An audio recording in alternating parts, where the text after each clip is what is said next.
গ্ৰাম্য সংগঠন মানে আপোনালোকে ভিউলৈ কেনেদৰে মানে ঋণ বিচাৰি দৰখাস্ত লিখিব তাৰে এখন উদাহৰণ দিবলৈ লৈছোঁ।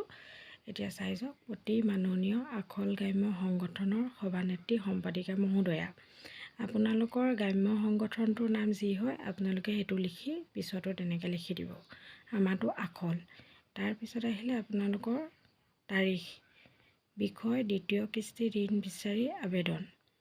আপোনালোকৰ কিস্তি প্ৰথমো হ'ব পাৰে, তৃতীয়ও হ'ব পাৰে। আপোনালোকে যিটো বিচাৰে সেইটো বিষয়ে লিখি দিব বিষয়টো, নহ'লে ঋণ বিচাৰি আবেদনো লিখিব পাৰে। মহোদয়া, বিনীত সন্মানপূৰ্বক নিবেদন এই যে ধৰিত্ৰী আত্মসহায়ক গোটৰ ভিউৰ গোটৰ পৰা 50,000 টকা ঋণ পাইছিলোঁ।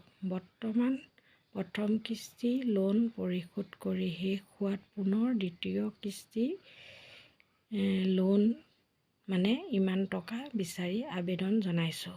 আপোনালোকে যদি দ্বিতীয় কিস্তি লোন ল'ব বিচাৰিছে তেনেদৰে লিখি পিছত কিমান টকা ল'ম বুলি আহিছে সেইটো লিখি দিব লাগিব। গতিকে দয়ালু মহোদয়াই ধৰিত্ৰী আত্মসহায়ক গোটক উক্ত ঋণটো দি কৃতাৰ্থ কৰে যে এই মহোদয়াৰ ওচৰত জনাবলগীয়া সৰল নিবেদন।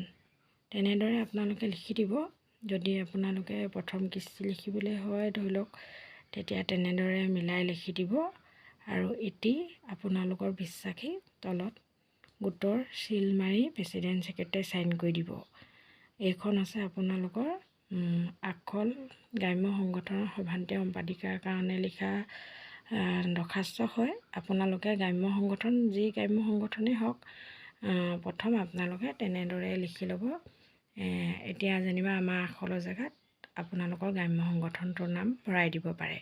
তেতিয়া ধৰি লওক সেইখন আপোনালোকৰ গ্ৰাম্য সংগঠনলৈ দিব পাৰিব। আজি ইমানতে সামৰণি মাৰিছোঁ।